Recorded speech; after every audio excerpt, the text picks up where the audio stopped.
মুসা নবীর সাহাবী যারা ছিল, সাথী যারা ছিল, লোহিত সাগর পার হওয়ার সময় আমরা কোরআন দেখতে পাই, তিন দিক থেকে ফেরাউনের সৈন্য যখন আসছিল, হযরতে মুসা নবীর সাথী সঙ্গী যারা সাহাবী সবাই বলেছে আমরা ধরা পড়ে গেলাম, ইন্না লামুদরাকুন। শুধুমাত্র ধরা পড়লাম তা বলে নাই, ইন্না দিয়েছেন, লাম দিয়েছেন। ও মুসা, সামনে সাগর, পেছনে তিন দল, অবস্থা যা দেখতে পাচ্ছি আর বাঁচার কায়দা নেই, অবশ্যই আমরা ধরা পড়ে গেছি।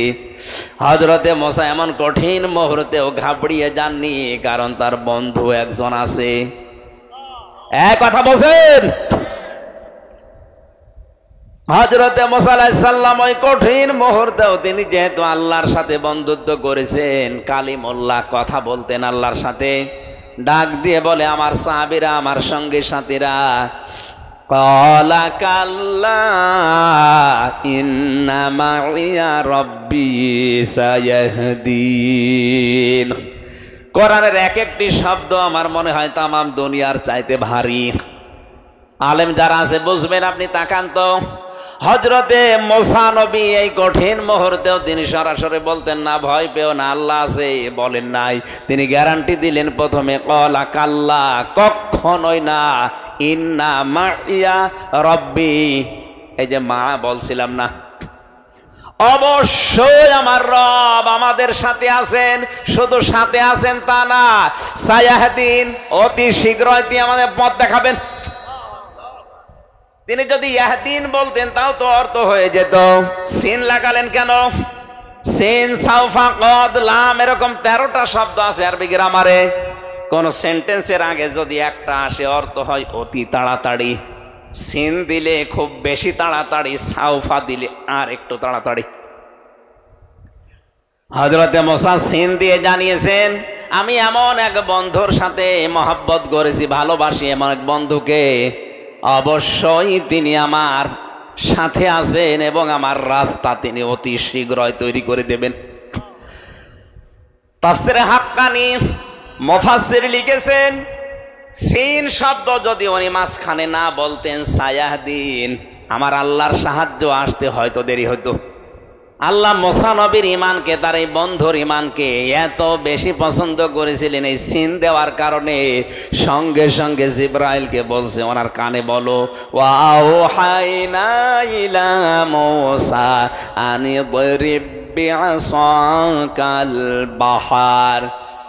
হে নবী মুসা, আপনার বন্ধু আমাকে পাঠিয়েছে, আপনার হাতে যে 8 লাঠি আছে, এই লাঠিটা দিয়ে শুধু সামনে এই দরিয়ায় আঘাত করেন, বাকি যা করার আল্লাহ নিজে করবে। ফাংফালাকা ফাকানা কুল্লু ফিরকিন কাত্তাউদিল আসিম ওয়া আসলাফনা সাম্মাল আখরিন। আমি আয়াত পড়ার জন্য এখান থেকে শিক্ষা বের করতে চেয়েছি, এই বন্ধু যার যত বেশি বড় হবে তার বিশ্বাস যত বাড়বে। আমার আল্লাহর নবী জানতে চেয়েছিলেন, এই দুনিয়ায় আমি কাউকে বন্ধু হিসাবে নিতে চাইনি, যদি নিতে চাইতাম আবু বকরকে নিতাম, যেহেতু আমার আসল বন্ধু আল্লাহ, এজন্য আমার আর কারো দরকার নেই। বাংলার মুসলমানেরা, যার তার সাথে মহব্বত করা, ভালোবাসা, মিল করে চলা, যার তার সাথে বন্ধুত্ব করা, এটা আহাম্মকের কাজ। আজকে থেকেই বাকি জীবন বন্ধুত্বের যে বিষয়টা, কারোর সাথে সম্পর্ক করতে হলে আপনি যদি বিড়ি খোর, সিগারেট খোর এর সাথে মেলামেশা করেন, কিছুদিন পরে দেখবেন আপনিও লাঠি টানতেছেন। এই কথা বলেন না কেন? বাবা খোর, ডাল খোরের সাথে মিল করেন, না আমি খাই না, আপনি খাবেন না মানে বাধ্য করবে। বিশ্ববিদ্যালয়ের বিভিন্ন ক্যাম্পাসে আমি যখন ছিলাম লালন শাহ হলে দেখেছি, 3 জন যদি হলে থাকে, এক রুমের ভেতরে 3 জন আছে, 2 জন এ লাঠি খায়। লাঠি পর্যন্ত অনেকে বাবা খায়, ডাল খায়, একজন যদি বলে না আমি ওর ভেতরে নেই, ওই সাথে থাকতে থাকতে বাধ্য করে একদিন বলে আর কি, মাথা নিচু করে মন খারাপ করে বসে আছো, এই যে টান দাও, এক টানে সব চিন্তা দূর হয়ে যাবে। প্রথম এক টান দেয়, আস্তে আস্তে করে দেখা যাচ্ছে ও বিড়ি সিগারেট খোর হয়ে যায়। কথা বলেন ঠিক কিনা? এতক্ষণ পর্যন্ত আলোচনার সামারাইজ করে এইটাই বের করতে পেরেছি, যার তার সাথে আমরা আজকে থেকে আর বন্ধুত্ব। এই কথা বলুন, এটা শুধু দুনিয়ার বিষয় হলে আমি বলতাম না, এটা আখিরাতের সাথে সম্পর্কিত। যার সাথে মহব্বত, ভালোবাসা, বন্ধুত্ব হবে কিয়ামতে, কিন্তু তার সাথে আপনি উঠবেন। আল্লাহ যেন ইন্নামা শব্দ দিয়ে আয়াত শুরু করলেন, কেবলমাত্র শুধুমাত্র তোমাদের বন্ধু আমি আল্লাহ। আল্লাহু ওয়ালিয়ুল্লাযীনা আমানু, আমি আল্লাহ কার বন্ধু জানো? দুনিয়ায় যারা ঈমান আনে আমি আল্লাহ নিজে তাদের বন্ধু হয়ে যাই। 750 কোটির উপরে মানুষ এই দুনিয়ায়, মাত্র 175 কোটি মানুষের আমাদের ঈমান আছে, আমরা দাবি করি আমরাই শুধু আল্লাহর বন্ধু। বাকি যা আছে 550 কোটি সব আল্লাহর শত্রু। বন্ধুর বিপরীত শব্দ কি? এক কথা বলছেন আপনি আর যাই করেন, হ্যাঁ বন্ধুত্বের হয়তো লেভেল আছে, আপনি ওই লেভেলে যেতে পারেননি। বন্ধু এমন একটা গুরুত্বপূর্ণ শব্দ, কোরআনে কারিমে আল্লাহ আয়াত নাযিল করেছেন বন্ধুর ব্যাপারে। আলা ইন্না আউলিয়া আল্লাহি লা খাউফুন আলাইহিম ওয়ালা হুম ইয়াহজানুন। সূরা ইউনূসের 62 নম্বর আয়াত। ওই ভালো করে জেনে রাখো, আলা শব্দটা সাবধান করার জন্য দেওয়া হয়, এই জন্য একটু ধমক দিলাম। আলা সাবধান, ইন্না আউলিয়া আল্লাহ, আমি আল্লাহর ওলি যারা, বন্ধু যারা, ওলির বহু বচন আউলিয়া, আমার বন্ধু যারা, তাদের কোনো ভয় নেই, চিন্তা নেই। এ গ্যারান্টি কার? আরো জোরে বলেন। এখন বন্ধু তো হওয়া লাগবে। এখন যদি বলেন আমারও তো ঈমান আছে আমিও বন্ধু, না। বন্ধু যদি কেউ দাবি করে, ঈমান যদি তার ভেতরে থাকে, অবশ্যই সে ঈমানের জন্য নিরাপত্তা পাবে এবং হেদায়েতের উপরে থাকবে। আল্লাযীনা আমানু ওয়া লাম ইয়ালবিসু ঈমানান বিযুলমিন ঈমানিহিম বিযুলমিন উলাইকা লাহুমুল আমনু ওয়া হুম মুহতাদুন। একটু খেয়াল করবেন, হ্যাঁ। যারা ঈমান আনে এদেরকে বন্ধু বলে ঘোষণা দিলেন কে? বলেন। যারা ঈমান আনে আমি আল্লাহ তাদের বন্ধু। এই বন্ধুর কি কাজ জানো? ওয়ালাম ইয়ালবিসু ঈমানাহুম বিযুলমিন, আমার এই বন্ধুরা ঈমান এনেছে, এই জন্য তাদের ঈমানের সাথে জুলুমের লিবাস পরাবে না। এখানে জুলুম মানে শিরিক, জুলুম মানে মানুষের তৈরি করা আইন। ঈমান আনার পরেও যারা শিরিকের সাথে নিজের ঈমানকে মিলিয়েছে, ঈমান আনার পরেও যারা মানুষের তৈরি করা আইন কানুন প্রতিষ্ঠার জন্য দল করে, আন্দোলন করে, আল্লাহ বলেন এদের নিরাপত্তা আমি আল্লাহর কাছে নেই, এরা আমার বন্ধু না। এ কথার লোড কত টের পাচ্ছেন আপনি? বিজুলমিন শব্দের দ্বারা ব্যাখ্যায় আমি পেয়েছি তাফসীরে ইবনে কাসিরে, কোন মানুষ যদি বলে আমার ঈমান আছে, আমি ঈমানদার, অবশ্যই ওই মানুষ তার ঈমানের সাথে জুলুমের লিবাস পরিধান করাবে না। জুলুম মানে সবচাইতে বড় জুলুম দুনিয়ায় শিরিক করা। বড় জুলুম কি? আরো জোরে বলেন। শিরিক কাকে বলে? না, আল্লাহ যেটা পারে ওইটা অন্য কেউ পারে, এই বিশ্বাস করার নাম। জবান খোলেন। আল্লাহ যেটা পারে ওইটা অন্য কেউ পারে, বিশ্বাস করার নাম। মন থেকে জবাব দেবেন, এই পৃথিবী চালাতে যে আইন লাগে এটা দিতে পারে শুধুমাত্র কে? এটা আমি বানালাম নাকি? ইয়াকুলুনা হাল লানা মিনাল আমরি মিন শাইইন, সূরা আলে ইমরান 164 না 54 নাম্বার আয়াতের মাঝের অংশে আছে। এটা 4 নাম্বার পারার 9 নাম্বার পৃষ্ঠা 3 নাম্বার লাইনে পাবেন। আল্লাহ পাক বলেন, হে নবী, ওরা জিজ্ঞাসা করে যে দুনিয়া তৈরি করেছে, এ দুনিয়া চালাতে তো আইন লাগে, এই আইন তৈরি করার ক্ষমতা আমাদের আছে? আপনি বলছেন মানে? আল্লাহ নিজে পরের আয়াতে জবাব দিচ্ছে, কুল ইন্নাল আমরা কুল্লাহু লিল্লাহ, হে নবী, আপনি দুনিয়ার মানুষকে এই কথা বলেন যে আইন তৈরি করার একমাত্র ক্ষমতা কার? আরো জোরে। সুতরাং আল্লাহর এই ক্ষমতা আজ যারা নিজের হাতে তুলে নিয়েছে, আপনি বলেন তো এই মানুষগুলো তাদের ইমানের সাথে এই জুলুমকে একসাথে করে আল্লাহর সাথে শিরিক করছে কিনা? এই জন্য আল্লাহর তৈরি করা আইন থাকার পরেও যারা নিজের আইন তৈরি করে ব্যক্তি, পরিবার, সমাজ, রাষ্ট্র চালাতে চায়, আর এর জন্য যারা দল করে, আন্দোলন করে, যারা মিছিল মিটিং করে, সময় দেয়, টাকা দেয়, সবগুলো মুশরিক। কথার অর্থ আপনি বুঝবেন না আমি জানি, কারণ আপনি যদি বুঝেও থাকেন না বোঝার ভান করবেন, আপনি মনে করবেন বুঝে ফেললেই তো সমস্যা, পরে বুঝবো। এক ছেলে শুধু ফুল তোলে বাগানের মালিকের ছেলে যে বলছে, চাচা আপনার ছেলে খালি আমার বাগানের ফুল ছেড়ে আপনি একটু নিষেধ করতে পারেন না? চাচা বলছে, ভাতিজা নিষেধ করে করব কি, ওর মাথা একটু খারাপ, এই কারণে ফুল ছেড়ে, অন্য কিছু না। ভাতিজা বলছে, চাচা ওর মাথা যদি খারাপ হবে, আমার বাগানের পাশে তো আপনার বাগান, আমার বাগানের ফুলও প্রতিদিন ছেড়েতে, আপনার বাগানের ফুল তো ছেড়ে না। চাচা বলতে, ভাতিজা ওর মাথা খারাপ, অত খারাপ না। বাংলা ভাষায় সহজ কথা বললাম, শিরিক কি বুঝেছেন আমি জানি, কিন্তু না বোঝার ভান করে আছেন, বুঝলে আপনি আর ফুল ছিঁড়তে পারবেন না। আমি আবার রিপিট করছি, ঈমান আনলে আপনি আল্লাহর বন্ধু।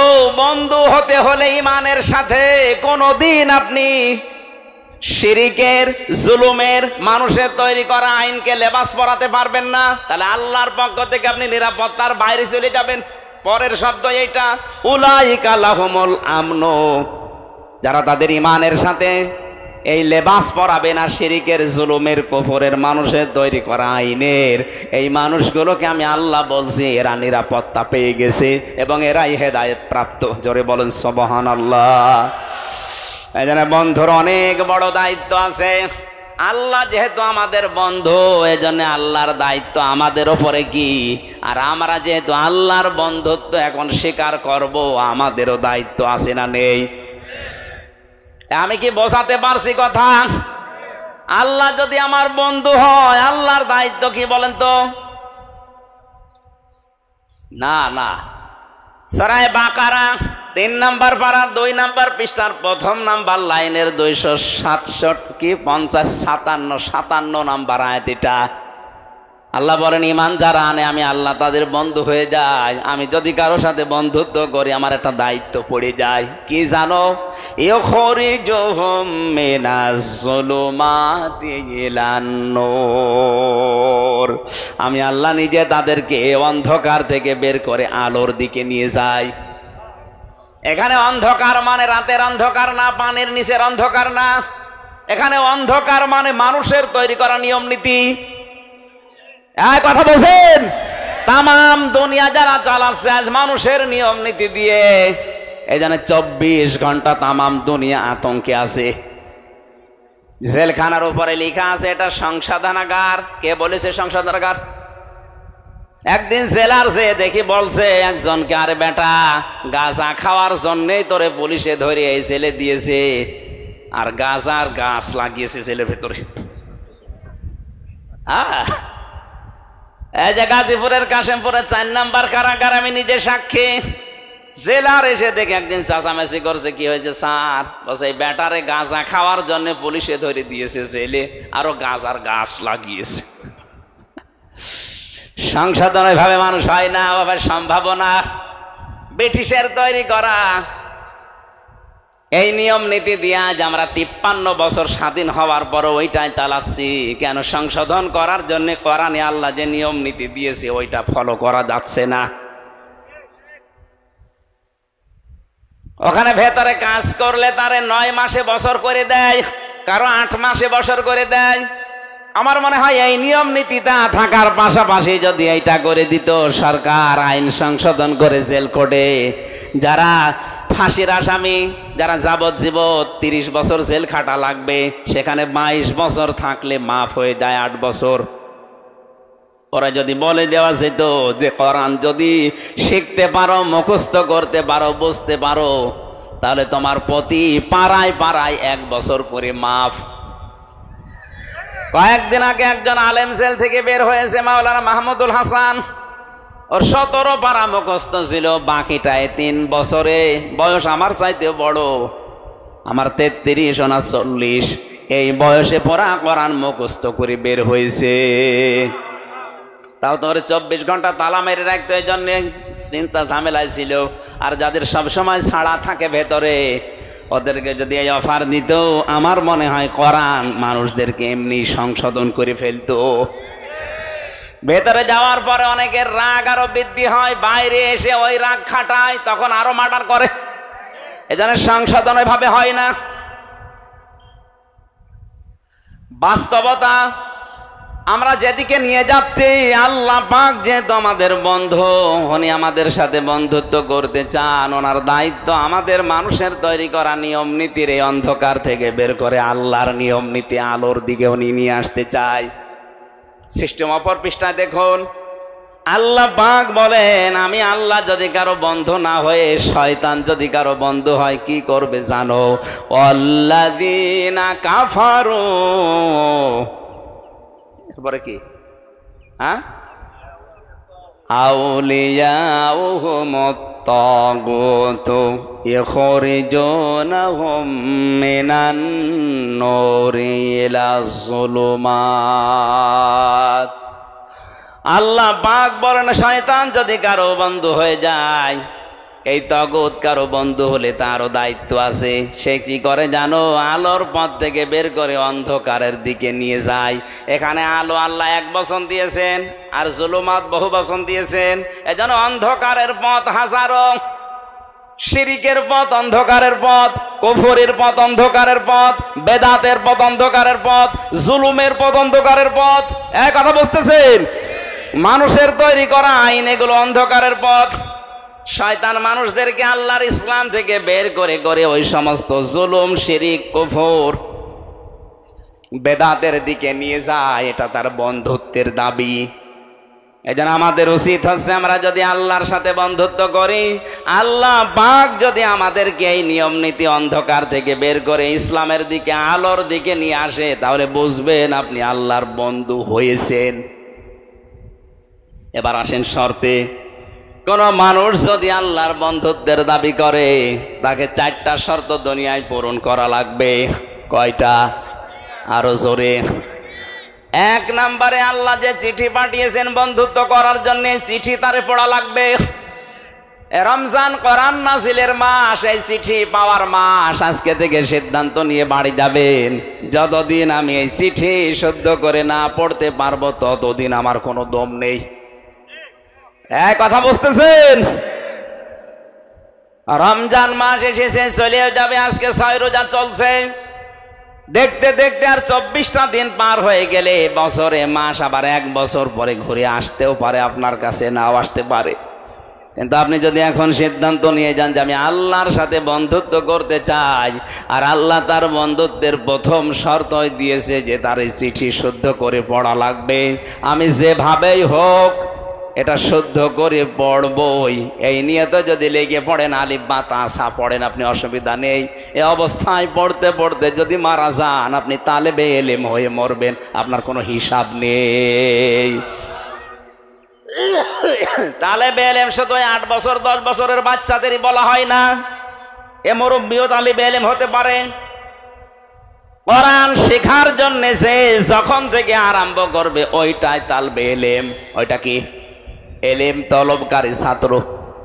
সুতরাং ওই অবস্থায় যদি তালেবে এলেম কেউ মারা যায়, তার পেছনের অপরাধ কিন্তু ওই মুহূর্তে আল্লাহ মাফ করে দেয়। এই সুযোগটা আমরা কাজে লাগাতে পারি কিনা? শুধু আল্লাহর এই চিঠি বন্ধুত্বের শর্ত পূরণে পড়লে হবে না, এটাকে বুঝতে হবে। বাংলাদেশ সহ আজ বিশ্বের দিকে তাকান। আজকে আমি একটা আলোচনায় ছিলাম ঢাকা কাঁটাবনে, মানে গুরুত্বপূর্ণ 2টা পয়েন্ট আমার মনে পড়ছে।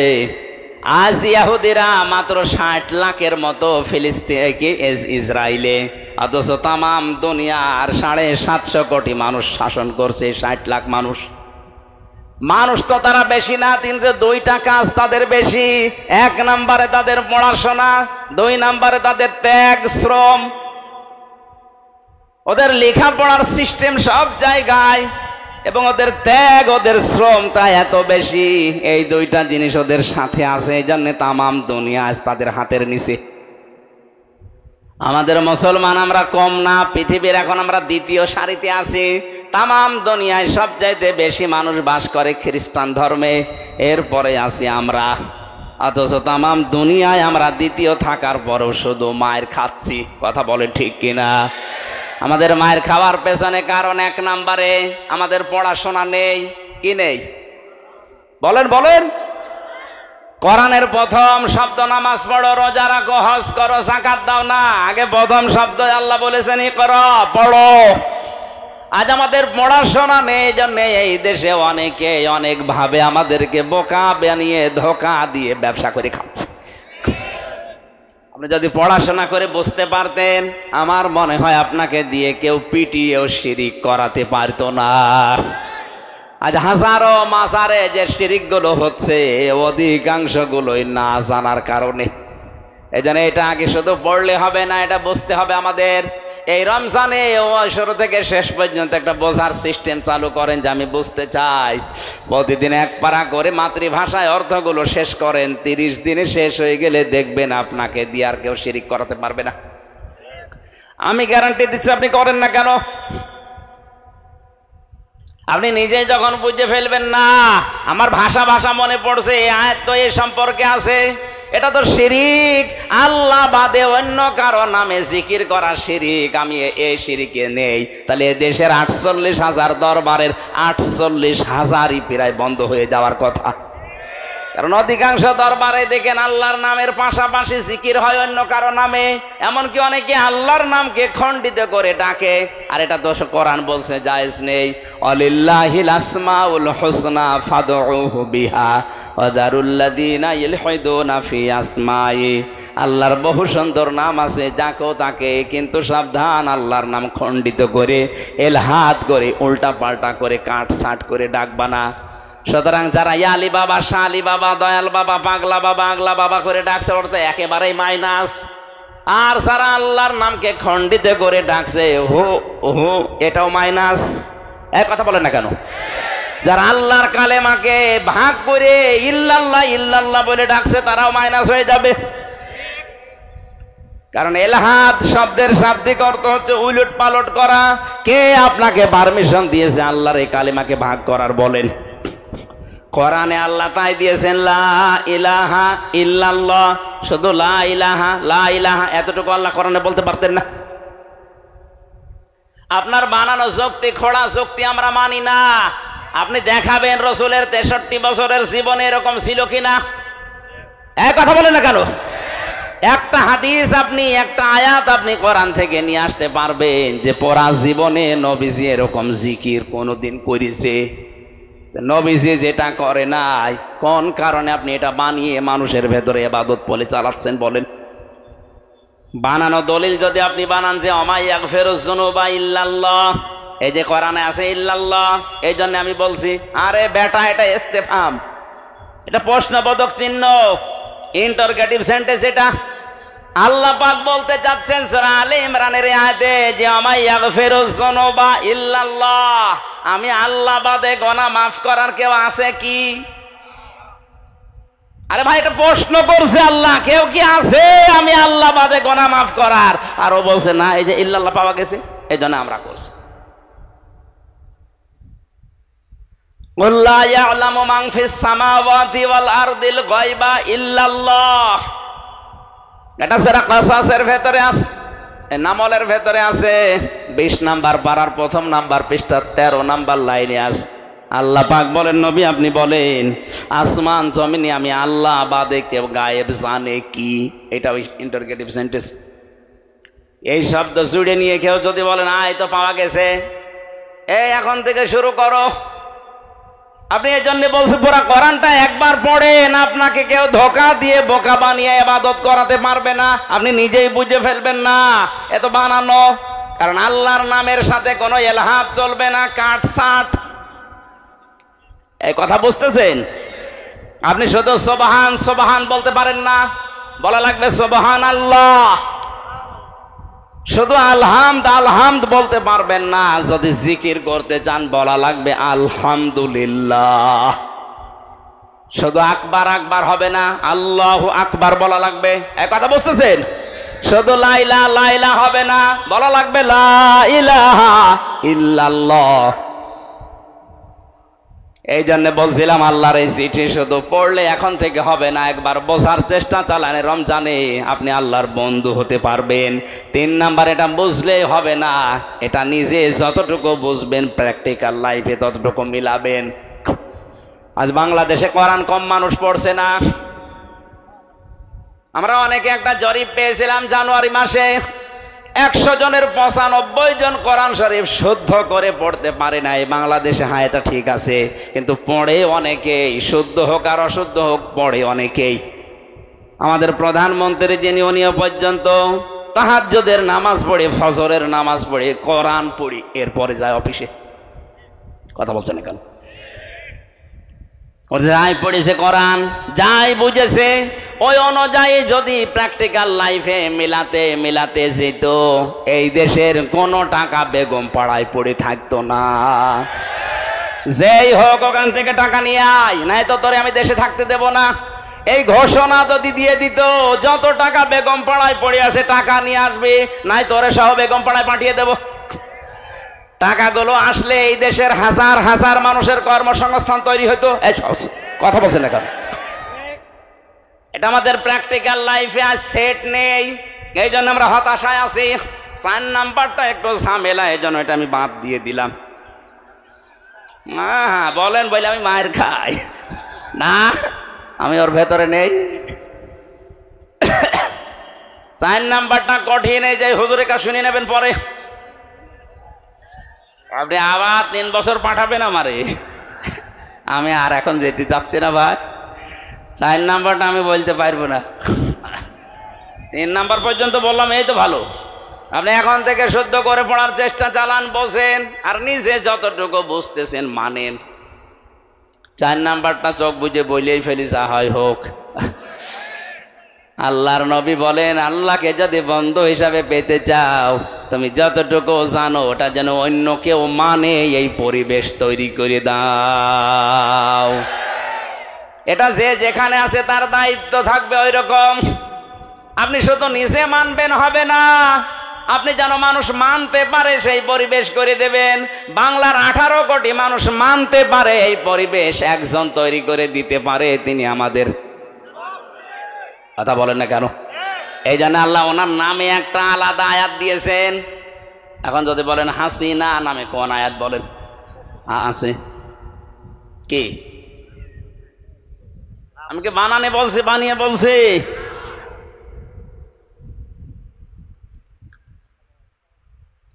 সূরা নিসা 5 নাম্বার পারা 8 নাম্বার পৃষ্ঠা 3 নাম্বার লাইনের শেষের দিকে আয়াতটা আছে। আমাদের প্রধানমন্ত্রীর নামই আল্লাহ ধরেছে, আমি ধরতে পারলাম না। আল্লাহ পাক বলেন, অমাইয়ুতিল্লাহা ওয়ার রাসূল ফাউলাইকা মা'আল্লাযীনা আন'আমাল্লাহু আলাইহিম মিনান নাবিয়্যিনা ওয়াস-সিদ্দীকিনা ওয়াশ-শুহাদা'i ওয়াস-সালিহিন ওয়া হাসুনা উলাইকা রাফীকা। আল্লাহ ওনার নামে একটা আয়াত দিয়েছেন, সূরা হাজর 41 নাম্বার আয়াত। আল্লাযীনা ইম্মাক্কান্নাহুম ফিল আরদি আকামুস সালাতা ওয়া আতাবুজ যাকাহ ইলা আখিরি আয়াত। আল্লাহ পাক বলেন, আমি যাকে ক্ষমতার চেয়ারে বসাবো তার 4টা কাজ হবে। ক্ষমতায় যেই প্রথম নাম্বারে সে নামাজের বিল পাশ করে দেবে, এই দায়িত্ব আমির হামজার। এক কথা বলুন, এ দায়িত্ব এ সভাপতির। কার? যিনি দায়িত্বে আছে মেন জায়গায় তার। আল্লাহ তার নাম ধরে বলেছেন, আল্লাযীনা ইম্মাক্কান্নাহুম ফিল আরদ। ক্ষমতার চেয়ারে যেই লোকটা বসবে তার প্রথম দায়িত্ব নামাজের বিল আনা। বাংলাদেশে আজ চুরি, ডাকাতি, ছিনতাই, রাহাজানি, ধর্ষণ বন্ধ করার জন্য একটা বিধানই যথেষ্ট, নামাজ। এটা কায়েম করে দেন, এমনি বন্ধ হয়ে যাবে এগুলো, আমি গ্যারান্টি দিচ্ছি কোরআনের দিকে তাকিয়ে। ইন্না সালাতা তানহা আনিল ফাহশাই ওয়াল মুনকার, অবশ্যই নামাজ নামাজিকে অশ্লীল ফাহিশা কাজ থেকে বিরত রাখবেই। শুধু রাখবে বলেননি আল্লাহ, ইন্না দিয়েছেন রাখবেই। আল্লাহর গ্যারান্টি মিথ্যা? আমরা তো মিথ্যা পাচ্ছি, কারণ আমি তো নামাজ পড়ি না। এই জন্য চিন্তায় বন্ধ হয় না, এই জন্য চুরি ডাকাতি বন্ধ হয় না, ধর্ষণ বন্ধ হয় না। এগুলো বন্ধ করার জন্য নামাজ দরকার আছে না নেই? যতদিন রাষ্ট্রীয়ভাবে নামাজ কায়েম না হয়, মুসলিম হিসাবে আমার নিজের ফরজ দায়িত্ব মনে করে আজরাইল যতদিন না আসে ফরজ নামাজ আমরা ছেড়ে দেব না। এই পারবেন এটা? কিয়ামতে যত প্রশ্ন করা হবে সর্বপ্রথম কিন্তু এই প্রশ্ন আগে, আউয়ালু মা ইউহাসাবু বিহিল আবদু ইয়াউমাল কিয়ামাতিস সালাহ। কিয়ামতে সর্বপ্রথম প্রশ্ন হবে বান্দা নামাজ পড়তে কিনা বল। যারা নামাজ পড়েন না কি জবাব দেবেন আপনি? অথচ আয়াত নাজিল হওয়ার পর, এই হাদিস বলার পর সাহাবায়ে কেরামের ভেতরে আমল করার এত স্পৃহা দেখা দিয়েছে। হযরতে আব্দুল্লাহ আনসারী রাদিয়াল্লাহু তাআলা আনহুর জীবনীতে পেয়েছি, উনি মসজিদে যেতেন সবার পেছনে, আসতেন সবার আগে। হযরত ওমর একবার নালিশ দিলেন, ইয়া রাসূলুল্লাহ, এই লোকটা আসে সবার পেছনে, চলে যায়, আপনার সালাম ফেরানো হতে হতেই মনে হয় মুনাফিক। নবীজি বললেন, আন্দাজে ধারণা করা যাবে না, চলো দেখি। বাড়িতে গেলেন, সালাম দেওয়ার পরে 3 বারের পরে তিনি বের হয়ে আসলেন। ডাক দিয়ে বলে, আব্দুল্লাহ, তুমি জানো আমি নবী যদি কারো উপরে নারাজ হয়ে যায়, মহান আল্লাহ তার উপরে নারাজ হয়ে যায়। তোমার বাড়ির সামনে এসে আমি 3বার ডাক দিলাম, এত দেরি করলে কেন আসতে? হযরতে আব্দুল্লাহ বলে, ইয়া রাসূলুল্লাহ, আপনার মুখে আমি শুনেছি কিয়ামতে নাকি সর্বপ্রথম আল্লাহ নামাজের হিসাব নেবেন। আমার স্বামী স্ত্রীর মাত্র একটাই পোশাক আছে নামাজ পড়ার মতো, সতর ঢেকে নামাজ পড়ার মতো একটাই পোশাক আছে, বাকি যা আছে ওগুলো দিয়ে নামাজ আদায় করা যায় না। এই জন্য এই যে ঝুপড়ির মতো গর্ত মতো দেখেন, অল্প কিছু কাপড় পরে আমার স্ত্রীকে ওখানে রেখে চলে যায়, জলদি করে জামাতে নামাজ ধরি, কারণ জামাতে নামাজ পড়লে 27 বার নামাজ পড়ার সওয়াব পাওয়া যায়। তাড়াতাড়ি নামাজ শেষ করে আমার চিন্তা আসে, আমি আপনার বয়ান শুনি, কথা শুনি, কিন্তু যখনই মনে হয় যে না আমি একা না, আমার স্ত্রীকেও জাহান্নাম থেকে বাঁচানো লাগবে, তাড়াতাড়ি করে নামাজ শেষ করে সালাম ফিরিয়ে আমি দে দৌড় বাড়িতে এসে ওই গর্তের ভেতরে ছোট পোশাক পরে আমি বসে থাকি, স্ত্রী আমার নামাজে দাঁড়ায়।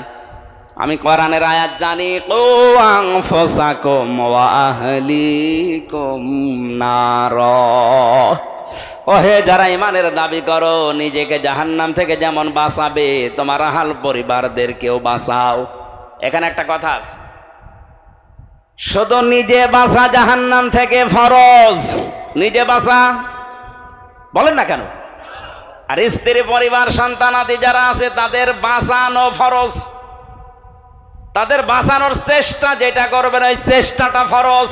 তারা যদি না বাঁচতে চায় তাহলে আপনার আর দায়িত্ব নেই, কিন্তু চেষ্টা করা এটা ফরজ আপনার জন্যে। আপনি নামাজের কথা, রোজার কথা, পর্দার কথা স্ত্রীকে বললেন, ও যদি আপনার হুকুম মতো না চলে তখন আপনার আর দায়িত্ব নেই, কিন্তু আপনাকে চেষ্টা করা লাগবে। 4 কারণে বউ পিটানো জায়েজ আছে। এটা আবার কেটে সেটে বাদ দিয়ে বলল না যে হুজুর বউ পিটানোর পক্ষে কথা বলিস, এমনি ঝামেলায় আসি মহিলার বদদোয়া করে। স্ত্রীর গায়ে হাত তোলা জায়েজ আছে 4টা কারণে। যদি কেউ ফরজ নামাজ না পড়ে বউ, তাহলে পিটিয়ে হলেও নামাজ পড়ানো লাগবে। ফরজ নামাজ বউ পড়ে না, এই জন্য পিটিয়েছেন। কয়দিন হাত তোলেন তো?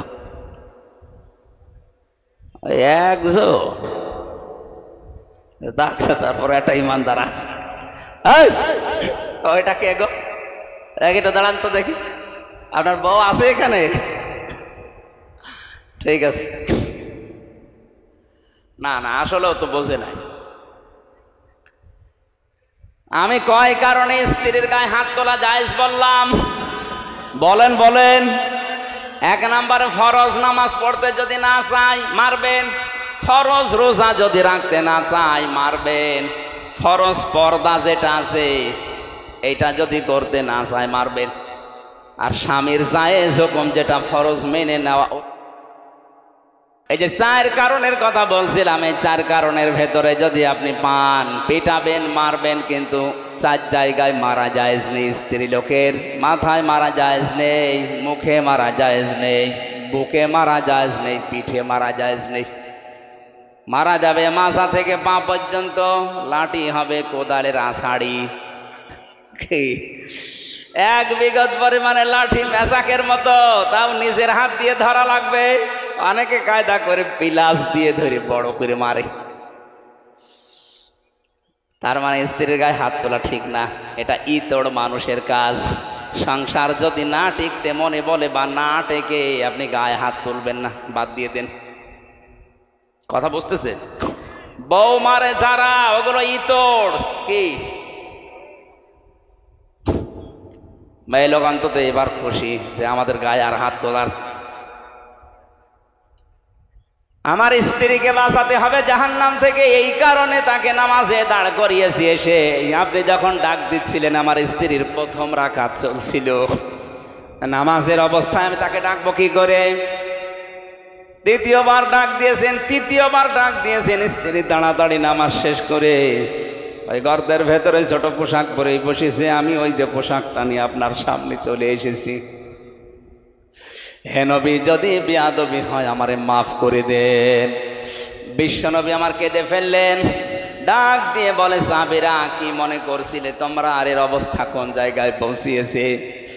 একটাই মাত্র পোশাক ছিল নামাজের মতো স্বামী স্ত্রীর, এরপরও জামাতে ফরজ নামাজ আমার সাহাবী ছেড়ে দেয়নি। নবীজি তাকিয়ে দেখলেন উঠানের ওপর একটা বাচ্চা বাঁধা, চেন দিয়ে, শিকল দিয়ে, দড়ি দিয়ে, রশি দিয়ে বেঁধে রেখেছে, ছোট্ট বাচ্চা। আল্লাহর নবী বললেন, আব্দুল্লাহ আনসারী, তোমার কথা শুনে আমি খুশি হয়েছি, কিন্তু এ কি করেছো? এতটুকু বাচ্চা বেঁধে রেখেছো, তুমি এত নিষ্ঠুর কেন? সাহাবী বলে, হে রাসূল, আমার স্ত্রী তো ছোট পোশাক পরে বাইরে আসতে পারে না, ওই পোশাকটা নিয়ে আমি কর্মজীবনে যাই খাদ্যের সন্ধানে, খাবারের জন্যে। আমার ছোট্ট সন্তান এ বাড়ির ভেতরে যে একটা বাঁকা খেজুর গাছ, ওই যে বাঁকা খেজুর ওখান থেকে পড়ে, ওটা ইহুদির বাগান থেকে বাঁকা হয়ে এসেছে, পাকা পাকা খেজুর ওখান থেকে পড়ে। আমার সন্তান না বলে হয়তো খেয়ে ফেলতে পারো, তো ছোট মানুষ বোঝে না। আমি মুসলমান দাবি করি, আপনার মুখে শুনেছি লা ইয়াদখুলুল জান্নাতা জাসাদুন গুযিয়া বিল হারাম, ওই শরীর জান্নাতে যাবে না যেটা হারাম দ্বারা লালিত পালিত হয়। আমার সন্তান হারাম জিনিস খেয়ে শরীর বানাবে, ও তো জাহান্নামে যাবে। ওকেও বাঁচানো আমার দায়িত্ব, এই জন্যে কষ্ট হলেও যতক্ষণ বাইরে থাকি ওরে শিকল দিয়ে বেঁধে রাখি। আমার মনে হয় এরকম মানুষ মুসলমান এখন আমাদের দেশে ভরি ভরি। কোথায় আছে আল্লাহর বিধান আমাদের সামনে? এজন্য আমাদের এখান থেকে শিক্ষা নেওয়া লাগবে। কোন মানুষ যদি আল্লাহর বিধানকে গুরুত্ব না দেয়, আল্লাহ নিজে তার দায়িত্ব ছেড়ে দেয়। আপনি আল্লাহর বন্ধু দাবি করছেন, অথচ আল্লাহর বিধানগুলো মানুষ যেন মানতে পারে সেই ব্যবস্থা করে দিতে পারেন না। আল্লাহর কসম, আপনি 14 বার হজ করে আসলেও আল্লাহর বন্ধু হতে পারেননি। 2 নম্বরে আমাদের বন্ধু হবে, আল্লাহ বলছেন রসুলকে। রসুলকে বন্ধু পাওয়ার আবার 4টা শর্ত আছে। সূরা বাকারা আছে 129 নম্বর আয়াত, 151 নম্বর আয়াত, সূরা আলে ইমরান 164 নম্বর আয়াত, সূরা জুমায় 2 নম্বর আয়াত। কোরআনে আল্লাহ 4 জায়গায় আয়াতটা দিয়েছেন যে রসুলকে কেউ যদি বন্ধু হিসাবে পেতে চায়, এই 4 দফা কর্মসূচি দুনিয়ায় পালন করা লাগবে। 1 নম্বরে ইয়াতলু আলাইহিম আয়াতিহি, রসুলের 1 নম্বর কাজ ছিল তিনি আয়াত তেলাওয়াত করে মানুষকে শোনাতেন। আয়াত মানে শুধু কোরআনের আয়াত না, আয়াত মানে নিদর্শন, আয়াত মানে বলেন ইতিহাস। এটা আয়াত। ইতিহাস কার আয়াত? আল্লাহ পাক বলেন, আল্লাহ আসরি, ইতিহাসের কসম। আমরা অনেকেই মনে করি আসর মানে শুধু আসরের নামাজের কসম না, ইতিহাসেরও কসম। কারণ ইতিহাস গোপন সাক্ষী, নীরব সাক্ষী হয়ে আছে। অনেক জালেমের ইতিহাস হয়তো জুলুমের সময় লেখা হয়নি, কিন্তু জালেম বিদায় নেওয়ার পরে জুলুমের ইতিহাস লেখা হয়েছে। মাজলুমের পক্ষে কথা বলার মানুষ ওই সময় হয়তো ছিল না, কিন্তু মাজলুম বিদায় হয়ে যাওয়ার পরে মাজলুমের পক্ষে অনেকেই কলম ধরেছে। হযরতে হুসাইনের দিকে তাকান, তার জীবনী ইতিহাস হয়ে আছে না? এই কথা বলেন না কেন? কিন্তু মাজলুমের এই ইতিহাস কারবালা, এটা কি ওই সময় কোন লেখক লিখতে পেরেছিল? পারে নাই। লিখতে পারা দূরের কথা, হুসাইনের নাম বললেই তারা সবাই করে ফেলতে ইয়াজিদ। অথচ ইতিহাস কিন্তু আছে। আজ ইতিহাস কারবালা আমরা পড়লেই দেখি ইয়াজিদকে ঘৃণিত নন্দিত করে ফেলেছে, আর হুসাইন মাজলুম ছিল, তাকে আমার আল্লাহ বিজিত নন্দিত করে দিয়েছে। ইয়াজিদটা এখন গালি হয়ে গেছে, কেউ ইয়াজিদ আর নাম রাখে? বলেন বলেন, এখানে একটা মানুষের নাম ইয়াজিদ আছে? নেই। ইয়াজিদটা এখন গালি। কেউ যদি বলে ভাই আপনার ছেলে হয়েছে ইয়াজিদ রাখেন, ৫,০০০ টাকা দেব, বলে ওই কি ইয়াজিদ নাম, অথচ একটা সুন্দর নাম ইয়াজিদ। ওই দেশের কেন্দ্রীয় মসজিদেরও খতিব ছিল, অথচ নামটা আল্লাহ ঘৃণিত করে দিয়েছে জালেম হওয়ার কারণে। এটা আসে ইতিহাসে। কোথায়? কোরআনে আছে? হ্যাঁ, নেই, ইতিহাসে আছে। কোথায় আছে? এই জন্য ইতিহাস স্মরণ করিয়ে দেওয়ার সিস্টেম এটা নবীদের সিস্টেম, রাসূলদের সিস্টেম। আজ যারা নবীওয়ালা কাজ করছেন, কই আপনাকে তো আমি ইতিহাসের শিক্ষা নিয়ে দাওয়াত দিতে দেখি না।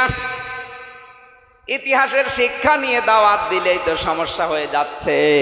আমরাও তো ইতিহাসগুলো স্মরণ করিয়ে দেখায় যে জালেম হলে কিন্তু এই অবস্থা হয়। জালেম ছিল আবু জেহেলের বাড়ি, এখন ইন্টারন্যাশনাল পায়খানা বানিয়ে দিয়েছে আল্লাহ। আপনার নাম যতই সুন্দর হোক, যদি জুলুম করে যান, হয়তো ইতিহাস এখন কেউ লিখছে না, লিখবে একদিন। সেদিন আপনার বাড়িকে আল্লাহ ইন্টারন্যাশনাল পায়খানা বানিয়ে দিতে পারে। ইয়াজিদের নাম যদি না রাখে, আপনার নাম রাখবে না কেউ। ওটা নামকে আল্লাহ ঘৃণিত বানিয়ে দেবে, গালি বানিয়ে দেবে। ইতিহাস থেকে শিক্ষা নেওয়া দরকার আমাদের। আমি এখন বিস্তারিত বলতে পারছি না, সময়গুলো সংক্ষেপ করে আমি সামারাইজ করে ফেলছি। এই আয়াতগুলো 4টা আয়াত বললাম, আপনি বাড়িতে যে একটু বাংলাটা দেখে নিন তাফসির সহ। 3 নম্বরে তোমাদের বন্ধু হবে ইমানদার। বাংলাদেশে ইমানদার ওইটা যার ভেতরে 3টা গুণ পাওয়া যাবে। আল্লাযীনা ইউকিমুনাস সালাতা, যারা নামাজকে দাঁড় করানোর জন্য চেষ্টা চালায়। ওয়ায়ুতুনা যাকাতা, সম্পদ থাকলে যাকাত দেয়। কিসের? আপনার শরীরটাও তো সম্পদ। এই সম্পদের যাকাত আছে না নেই? বলেন বলেন। আল্লাহর নবী বলেন, এ পৃথিবীর প্রতিটি জিনিসের যাকাত আছে। শরীরের যাকাত হচ্ছে রোজা রাখা। এই রমজান রোজা রাখার জন্য আল্লাহ দিয়েছে। হাতির মতো শরীর নিয়ে রোজা রাখেন, আর বলে হুজুর আমার গ্যাস। গ্যাস মানে রোজা রাখলে গ্যাস আর ভালো হয়। ফামান শাহিদা মিনকুমুশ শাহরা ফালিয়াসুমহু, দুনিয়ায় কেউ যদি রোজার মাস পায়, আল্লাহ পাক বলেন সে যেন অবশ্যই রোজা রাখে। এ নির্দেশ কার?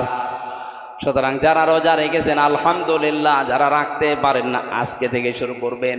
কারণ রমজানের একটা রোজা তামাম দুনিয়া সারা বছর রোজা করলেও পূরণ হবে না। প্রতিটি জিনিসের যাকাত হিসাব করে যারা দেয়, সম্পদের যাকাত এই যে এখন শুরু করছে অনেকে। এমন এমন চালাক মানুষও আছে, 7.5 ভরি সোনা হলে যাকাত দেওয়া লাগে। এই জন্যে 7 ভরি কিনে আর হাফ ভরি কিনে না, বলে দরকার নেই। অন্যান্য সম্পদ আবার আলাদা আলাদা কিনে রেখেছে, 7 ভরি পর্যন্ত শেষ, 7.5 ভরি আমি জীবনও করব না।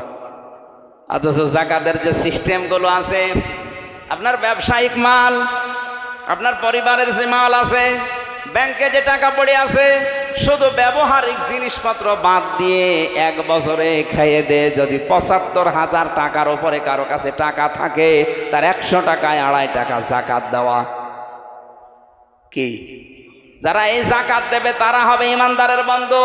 আর যাকাত আছে, জরিমানা মনে করে অনেকে যাকাতকে। অহম রাকিউন, যারা রুকুকারীদের সাথে রুকু করে, তার মানে আল্লাহর বিধানকে সমাজে প্রতিষ্ঠা করার জন্য যারা ঐক্যবদ্ধ হয়। রুকু মানে শুধু মাথা নত করা না, আল্লাহর বিধানকে রূপ দেওয়ার জন্য যারা আজ ঐক্যবদ্ধ হচ্ছে এরাই রুকুকারী। এই তিনটা গুণ যাদের ভেতরে আছে এই মানুষগুলো হচ্ছে ঈমানদার। আর এদের সাথে বন্ধুত্ব করার নির্দেশ কার? এই আয়াতটা মেনে চলার তৌফিক আল্লাহ তুমি আমাদের দান করো, বলেন আমিন। সম্মানিত মা বোন যারা এসেছে, বিশ্বনবী মুহাম্মদ রাসূলুল্লাহ আপনাদেরকে মেরাজের রাত্রে জাহান্নামে দেখেছেন দুইটা কারণে। এক নম্বরে ওরা কথা লাগালাগি করে, তালাতালি করে বেশি, এর কথা ওর কাছে লাগিয়ে সম্পর্ক নষ্ট করে দেয়। আর দুই নম্বরে স্বামীর নাফরমানি করে, সারা জীবন ঠিক আছে, হঠাৎ একটা জিনিস কম হলে খোঁটা দেয়। এরকম বউ আছে কার? হাত তোলেন তো। যাকে একজন, আমার এই ওয়াজ করার দরকার নেই। সম্মানিত মা বোনেরা, আমি আশা করছি আমার এই ছোট্ট কথায় আপনি বুঝতে পেরেছেন জাহান্নামে যাওয়ার কারণ কি। এখন থেকে তালাতালি করার অভ্যাস বাদ দেবেন। দুনিয়া একদিকে যাক, আপনি তালাতালি করবেনও না, এ গিবত কারো কাছে শুনবেনও না। যেখানে গিবত শুরু হবে আস্তে করে উঠে চলে যাবেন। আর গিবত তো করাই যাবে না। দুই নম্বরের স্বামীর নাফরমানি না। আপনার স্বামী তো আর ফেরাউন না, এত বড় জানোয়ার মার্কা স্বামী দুনিয়ায় কারণে, তারপরও আসিয়া কোনোদিন স্বামীর নামে বরদোয়া দেয়নি। এই জন্য আল্লাহ নিজে তার জন্য জান্নাতে ঘর বানিয়েছে। আর আপনার স্বামী এত সুন্দর স্বামী পেয়েছে, এরপরও সারা জীবন মাথার ঘাম পায়ে ফেলে লোকটা চেষ্টা চালাচ্ছে সুখে রাখার জন্যে। একটা শাড়ি কম হলে বাবা মা তুলে গালি দেয় আর বলে তোর ঘরে এসে জীবনে কিচ্ছু পেলাম না, তোর আমল লাখ লাখ নামাজ রোজা পর্দা সব শেষ। আল্লাহ মেয়েদের হেফাজত করো, বলেন আমিন। একজন মহিলাকে আল্লাহ নিজে সালাম দিয়েছেন জীবিত অবস্থায়, যার নাম খাদিজা, এ স্বামী ভক্তির কারণে। আল্লাহ মেয়েদেরকে খাদিজা আসিয়ার মতো হওয়ার তৌফিক দাও, আমিন। এটা একটা মাদ্রাসা মনে হয় না? ছেলে মেয়েদেরকে আগে এখানে নুরানিতে 3 বছর পড়াবেন, এরপরে ডাক্তার, ইঞ্জিনিয়ার, বৈজ্ঞানিক, এসি ডেসি যা বানাবেন, কোনো অসুবিধা নেই। আগে এখানে 3 বছর পড়িয়ে নেন, তাহলে ওই ছেলে কোনোদিন নেশাখোর হবে না, বাপ মাকে বৃদ্ধাশ্রমে রেখে আসবে না, আর জীবনে ও দুর্নীতিতে জড়াবে না। আমি গ্যারান্টি দিয়ে গেলাম আপনাকে। আপনি 3 বছর আগে পড়িয়ে নেন, এরপরে যেখানে দেবেন দেন। আল্লাহুম্মা আমিন। রব্বানা যালামনা আনফুসানা ওয়া ইল্লাম তাগফির লানা ওয়া তারহামনা লানাকুনান্না মিনাল খাসিরিন। রব্বুল আলামিন, গাজীপুর কালিয়াকৈর এই গ্রামের দিকে তুমি তাকাও। হাজার হাজার বান্দা বান্দি দিনের বেলায় রমজানুল মোবারকে আসরের কবলে হাজারো কাজ বাদ দিয়ে কোরআন শোনার জন্য চাতক পাখির মতো এরা বসে আছে। এত আগ্রহ যাদের ভেতরে, আল্লাহ ওমরের মতো হেদায়েত দিয়ে দাও। সওয়াবগুলো তুমি যদি দিয়েই থাকো, আমাদেরকে কোটি গুণে বাড়িয়ে নবীর রওজায় পৌঁছিয়ে দাও। যত মানুষ মাটির নিচে আছে আল্লাহ এদের ক্ষমা করে দাও। মা বাপ যারা হারিয়েছে আল্লাহ মা বাপকে মাফ করে দাও। যত গুনাহ করিয়াছি গোপনে মাফ করে দাও আল্লাহ তুমি নিজ গুণে। রব্বুল আলামিন, যত অপরাধ আমরা করেছি আমরা স্বীকার করছি। আমি মানুষের সামনে জনসম্মুখে আমি স্বীকৃতি দিচ্ছি আল্লাহ আমি গুনাহগার। আমরা সবাই স্বীকার করছি অপরাধের। আল্লাহ আমরা নিজেরাই স্বীকার করছি আমরা অপরাধী। বলেন সবাই মন থেকে যে আল্লাহ আমরা স্বীকার করছি যে আমরা অপরাধী। অপরাধ স্বীকার করে নিলে আমরা দেখেছি ম্যাজিস্ট্রেট যারা 164 নেয়, অপরাধ স্বীকার করে নিলে তারাও মামলার ধারা নরমাল করে দেয়। তুমি আমাদের মালিক, আমরা স্বীকার করছি, স্বীকৃতি দিচ্ছি তোমার কাছে। আমরা গোপনে না, একা একা না, জনসম্মুখে আমরা মন খুলে জবান ছেড়ে আমরা স্বীকার করে নিলাম আল্লাহ আমরা অপরাধী। আমাদের চুরির গুনাহ আছে, ডাকাতির গুনাহ আছে, জেনার গুনাহ আছে, মানুষকে ঠকানোর গুনাহ আছে, গীবতের গুনাহ আছে, জুলুমের গুনাহ আছে, শিরকের গুনাহ আছে, বেদাতের গুনাহ আছে। আমরা অপরাধী আল্লাহ, আমরা অপরাধী। আমরা অপরাধী, ওয়া ইয়াগফিরুয যুনুবা ইল্লাল্লাহ, তুমি ছাড়া মাফ করার কেউ নেই। মেহেরবানি করে আজকে আমাদেরকে তুমি রমজানের ওসিলায় ক্ষমা করে দাও। তোমার হাবিব জানিয়েছে, দুনিয়ায় যদি কারো গোনা গায়ে লেখা থাকতো, মানুষ কুকুরের মতো তার ঘৃণা করত। যেভাবে গোপন রেখে দিয়েছে, আল্লাহ কিয়ামতে আমাদেরকে অপমান করো না। কোরআনের তাফসিরে পড়েছি যে ধরনের অপরাধ করে তার কপালে নাকি কিয়ামতে এটা লেখা থাকবে, তার আকৃতি ওই রকম হয়ে যাবে। আল্লাহ তুমি আমাদের কপালে এরকম অপমান লজ্জাজনক কিছু লিখে দিও না।